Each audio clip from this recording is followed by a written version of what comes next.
I came home to find my girlfriend's ex sitting on our couch like he never left. She said he just needed a place for a few weeks. I said okay and started planning my exit the same night. A month later, she asked why I was acting distant. I handed her a moving receipt and told her I was just giving her the space she clearly wanted. Hey viewers, before we move on to the video, please make sure to subscribe to the channel and hit the like button if you want to see more stories like this. Thanks.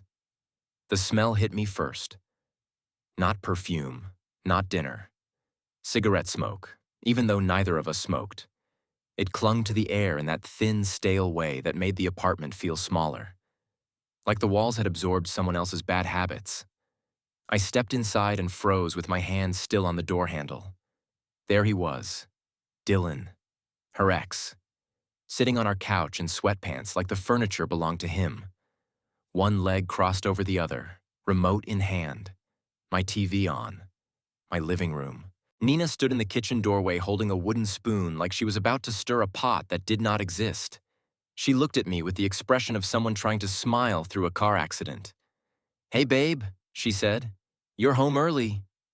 Dylan looked over and lifted his chin in a lazy nod. "What up, man?"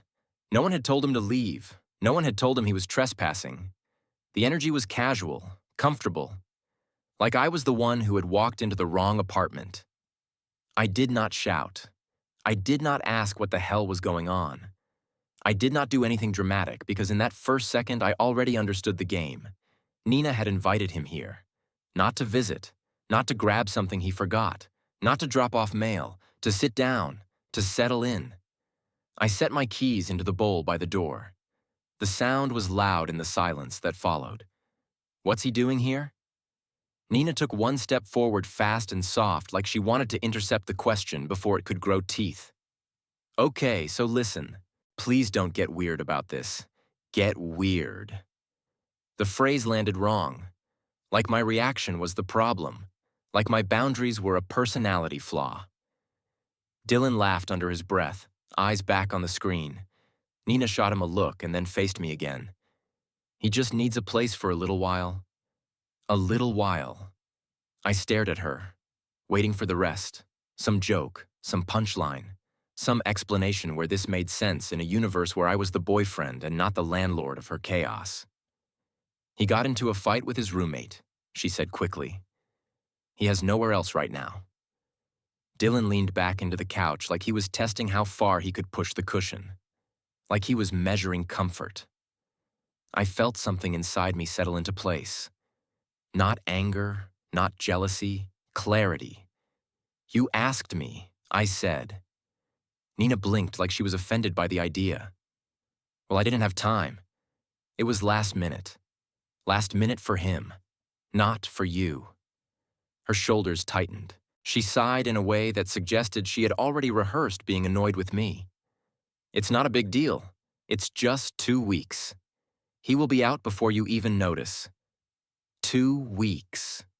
She said it with confidence, like she believed in timelines. Like she believed in limits. I looked at Dylan again. The way he sat, the way he didn't move, the way he had the remote in his hand like it was natural. This was not a 2-week guy. This was a taking over your space slowly guy. This was a planting flags guy.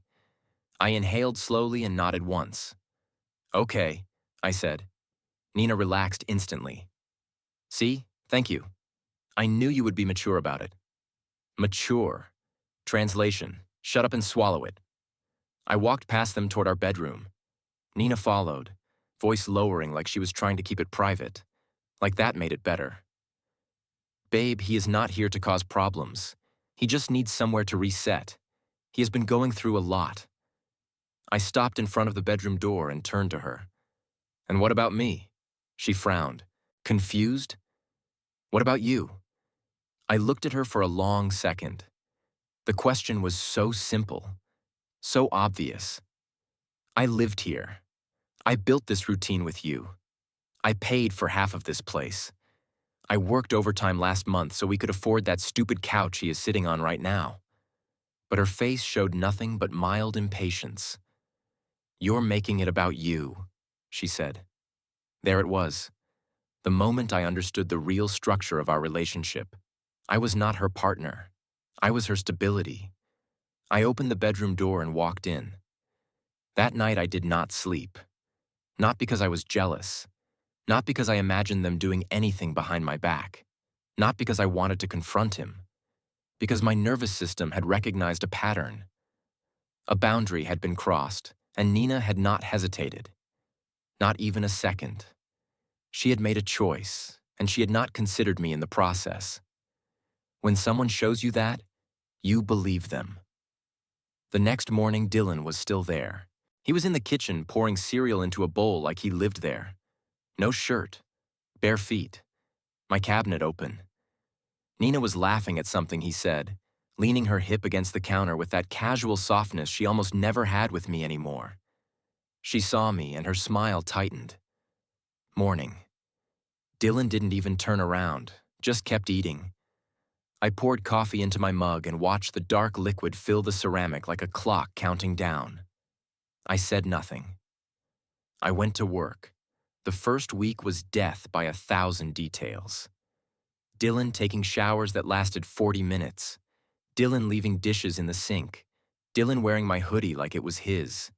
And Nina acting like I was the unreasonable one whenever I reacted. Babe, it's just a hoodie. It's just a plate. It's just a guy going through a rough time. Every time she said just, it shaved another layer off the life we had built. And then there was the worst part. Nina started comparing me to him without even realizing it. Dylan was spontaneous. Dylan was funny. Dylan understood her. Dylan made her feel alive. Meanwhile, I was safe, predictable, reliable. Translation: boring. One night I came home from work and found them sitting on the floor of the living room with empty wine glasses and a pizza box between them. Music playing, laughing, like a date. Nina looked up and smiled. That sweet, practiced smile that was meant to make me feel included when I was clearly not. "Hey, babe, come join us." Dylan smirked. "Come on, man, don't be weird. Don't be weird again." It was always the same move. Frame any discomfort as insecurity. Frame boundaries as jealousy. Frame respect as control. I sat down for 5 minutes. Not to join them, to observe. Nina touched his arm when she laughed. Dylan leaned in close when he spoke. Their rhythm was old, familiar, muscle memory. And I realized something that made my stomach go cold. This was not a favor. This was a test. She wanted to see if she could have him here and keep me too. She wanted the fire in the living room and the stability in the bedroom. She wanted both.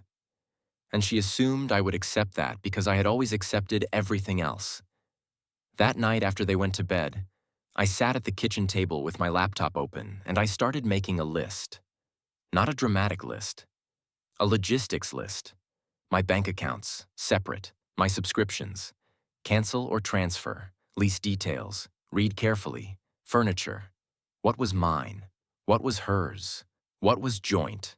Storage unit prices. Moving companies. Everything I needed to do to exit cleanly. The next 2 weeks passed like that. Me acting normal. Nina thinking I had adjusted. Dylan getting more comfortable. And me quietly removing myself piece by piece. I didn't argue. I didn't plead. I didn't demand she choose. I stayed calm. I stayed silent. I watched the truth form right in front of me. She had already chosen. It was not a big dramatic choice. No screaming fight, no cheating confession. It was simpler than that. Simpler. She had chosen to put his comfort above mine.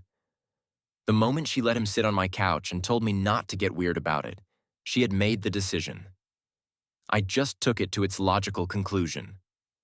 On week 3, Nina came home with grocery bags and found Dylan sprawled on the couch again, this time wearing my socks. She laughed like it was cute. "Stop stealing his stuff," she said to him. He shrugged. "It fits." And Nina smiled like she liked that. I walked into the room and said nothing. I went into the bedroom, opened my closet, and saw that Dylan had put some of his clothes in my drawers. Not the guest drawer, my drawer. And that was it. That was the final line. I waited until the next day. Not because I was afraid, because I wanted it clean. I wanted no emotion to blur the edges. I took a day off work and told Nina I had errands. She kissed my cheek distractedly and said, "Okay."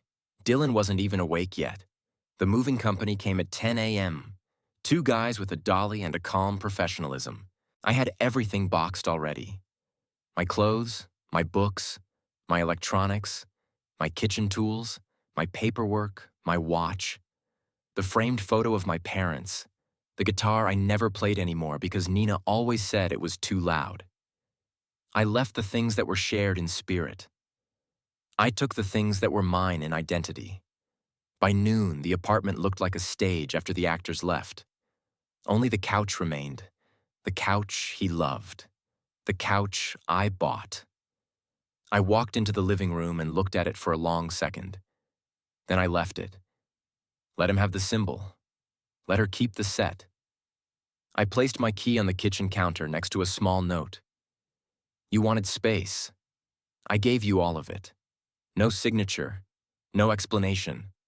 Just the truth, flat and final. I drove to a small studio I had already rented online. It was clean, empty, quiet, mine. That night, Nina texted me. "Where are you?" I didn't reply. She called. I let it ring. Then another call. Then a message from Dylan.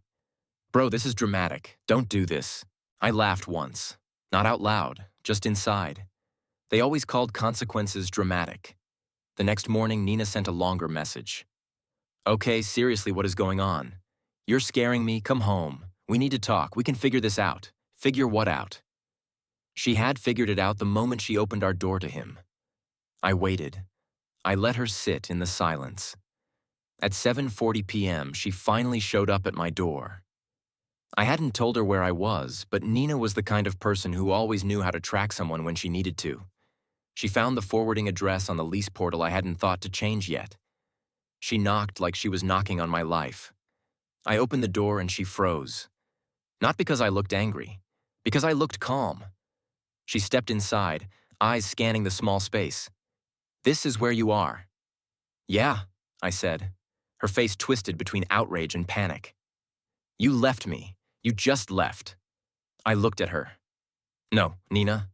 I left a situation you created." She swallowed hard. Her voice went softer. "Strategic. Babe, Dylan is leaving soon. It was always temporary. You're overreacting?" Overreacting. The word made my chest feel hollow. I leaned against the counter. "How long did you plan to keep him?" She opened her mouth, then closed it. "Exactly." She stepped closer. "You're punishing me?" I shook my head. "I'm not punishing you. I'm accepting you." She blinked. "What?" I held her gaze. "You said he needed a place. You didn't ask me. You told me not to get weird. You defended him every time I was uncomfortable. You let him put his clothes in my drawer. You laughed when he wore my socks." I paused. So I left. Her eyes filled with tears. "You're being cold." "No," I said. "I'm being done." She looked like she couldn't compute it. Like she believed every argument came with a reset button. Like she believed tears could repair anything. She whispered my name. I didn't move. And then she said the thing that confirmed everything. "So what? You're just going to let him win?" I smiled slightly. "Nina, this isn't a competition." It never was. She was crying now, real crying. "Please, please don't do this." I took a slow breath. I already did. She stared at me for a long moment. Then she turned and walked out. The next week, I got a text from an unknown number. It was Dylan. "Yo, man, she's losing it. She keeps crying. I didn't even want all this." I stared at the message. He didn't even want all this. Of course he didn't. He just wanted access, comfort, an audience, a free place to land. I typed one sentence, then leave. Then I blocked him. 2 weeks later, Nina tried again. She sent a message. "Can we talk like adults?" I replied. We did, the day you moved him in. That was the last message I sent her. 3 months later, I ran into her at a grocery store. She looked smaller somehow, not physically, spiritually, like the chaos had finally started eating her from the inside. She said my name like she was tasting regret. I nodded once, and I kept walking. Because the truth is, by then, I wasn't angry anymore. I was grateful. She did not break my heart. She broke my illusion. And that was the best thing she ever did for me. Thanks for watching. Make sure to subscribe to the channel and hit the like button if you want to see more stories like this. What do you think about this story?